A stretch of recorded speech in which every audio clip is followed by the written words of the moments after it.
पुष्पा शुरू से ही थोड़ा तेज तर्रार और लड़ाकू किस्म की थी और ससुराल में भी पुष्पा की सिर्फ इस वजह से कट गई थी क्योंकि वहाँ न कोई देवरानी जेठानी थी और न सास।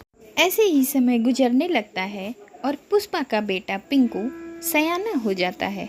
अब भले ही सबके सामने पुष्पा सीधे साधे होने का माला जपती हो, लेकिन सच्चाई तो वो खुद भी जानती थी कि उसकी जुबान कितनी तेज है।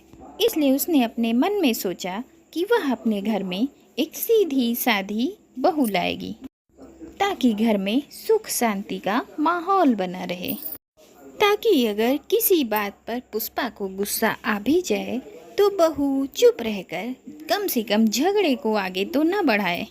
अब यूं तो पुष्पा के झगड़ालू स्वभाव के कारण पिंकू के लिए कोई रिश्ता मिल ही नहीं रहा था।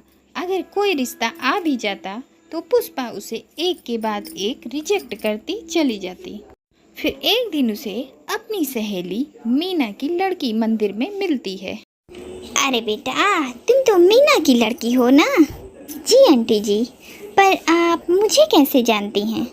अरे बेटा, मैं पुष्पा हूँ, तुम्हारी मम्मी की स्कूल की सहेली। वो हमारा चैट ग्रुप है ना, तो उसी में तुम्हारी फोटो देखी थी, बस उसी से पहचान गई। पुष्पा अपनी सहेली मीना की बेटी को देखकर बहुत खुश हो जाती है, क्योंकि सहेली आजकल की तेज तर्रार लड़कियों से बिल्कुल अलग दिखाई दे रही थी। बिना मेकअप का सुंदर सा गोरा गोरा दमकता हुआ चेहरा और सलीके से सलवार सूट पहने हुए, सर पे दुपट्टा डाले हुए पुष्पा को तो एक नज़र में पसंद आ जाती है। लगता है मेरी तलाश पूरी हो गई है। बस ऐसे ही शांत, सीधी और संस्कारी लड़की ढूंढ रही थी मैं।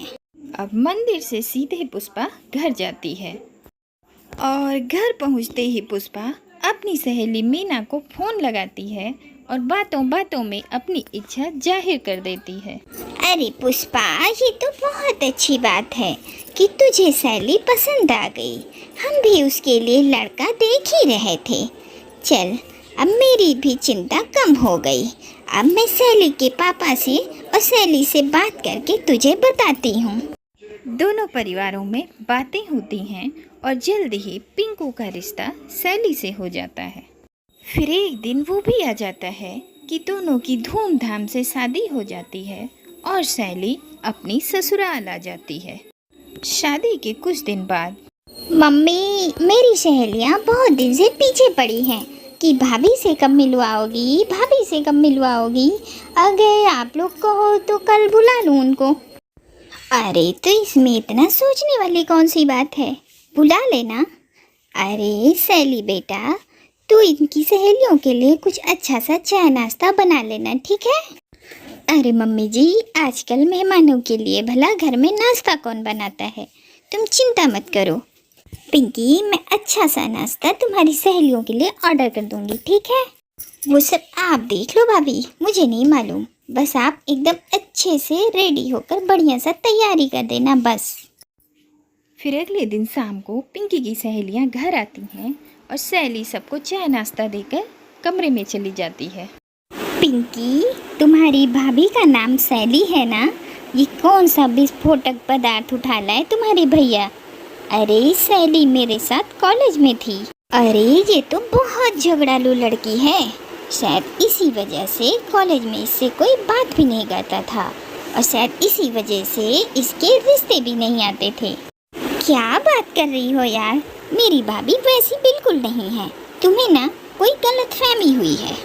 पिंकी, मुझे जो बताना था मैंने तुझे बता दिया, अब मान ना मान तेरी मर्जी है। नाश्ता करने के बाद पिंकी की सहेलियां तो चली जाती हैं, लेकिन उनके जाने के बाद पिंकी के सर में खतरे की घंटी टन टना टन बजने लगती है। अरे मम्मी, ऐसी खबर लाई हूँ कि सुनकर दंग रह जाओगी। अरे क्या खबर लाई है, साफ साफ बता ना। बस मम्मी, बहुत हो गया सैली भाभी का प्यार दुलार। अब बाजी अपने हाथों में ले लो, नहीं तो गई भैंस पानी में। अरे नालायक, क्या बकवास किए जा रही है, ठीक से बताना क्या बात है। अरे मम्मी, जिसे आप गाय समझकर ब्याह कर लाई है ना, वो भूखी शेरनी है, शेरनी। मैं सारी कहानी पता करके आई हूँ। ऐसी खबर लाई हूँ कि आप भी सुनकर सर पीट लोगी। शैली भाभी बहुत झगड़ालू हैं और शायद इसी वजह से उनका रिश्ता नहीं हो रहा था। इसीलिए उनकी मम्मी ने उन्हें 16 सोमवार करने के लिए कहा था और पहले ही सोमवार को वो आपको रास्ते में दिखाई दे गई और आपने उन्हें पसंद कर लिया। हे भगवान, इसका मतलब मैं खुद अपने लिए मुसीबत लेकर आई हूँ। कोई बात नहीं बेटा, मैं कल से ही उसकी लगाम कसती हूँ, तो बस देखती जा। फिर अगले दिन। अरे सैली बहू, बहुत हो गई मौज मस्ती। अब तुम जरा घर की तरफ भी ध्यान दो।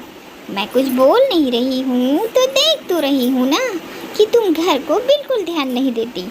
मम्मी, मैंने सोचा था कि भाभी आ जाएंगी तो मैं भी कुछ सुकून से नींद पूरी करूँगी, लेकिन मैं तो थक गई हूँ सुबह 5 बजे से पानी भरते भरते। ठीक ही तो कह रही है बेचारी पिंकी।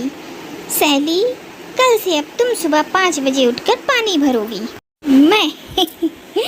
मैं 5 बजे क्या 8 बजे भी उठ जाऊँ तो बहुत बड़ी बात है।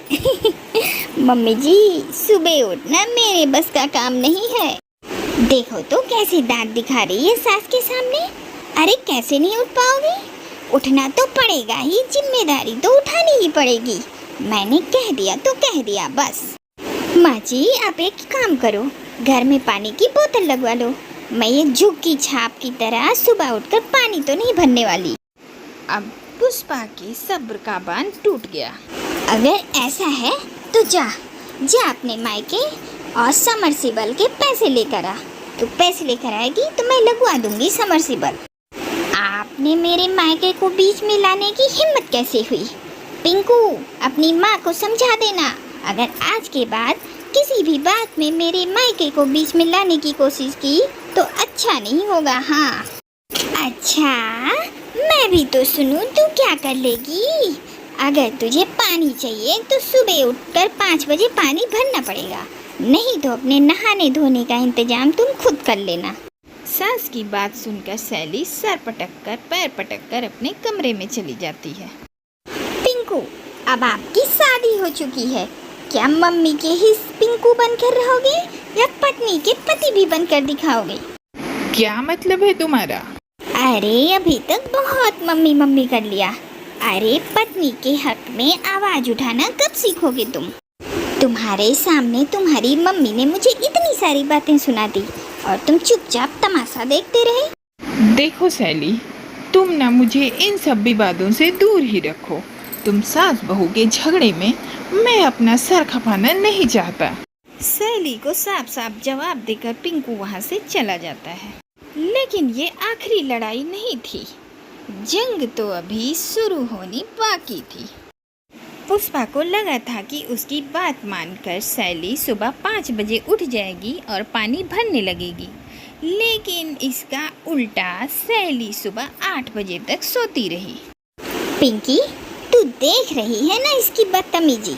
ये जानबूझकर सुबह 8 बजे उठ रही है।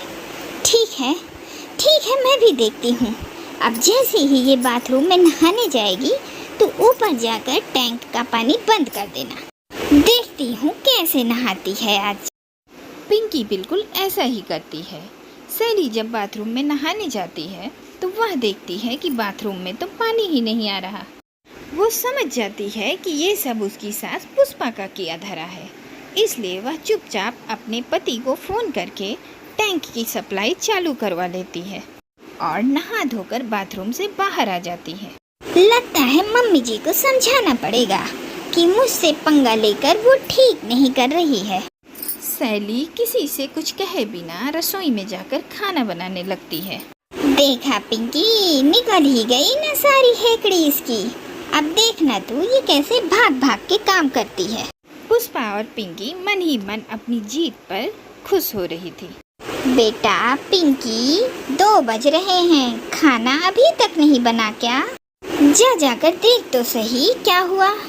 पिंकी रसोई में जाती है तो देखती है कि सारे बर्तन तो खाली पड़े हैं और खाना गायब है।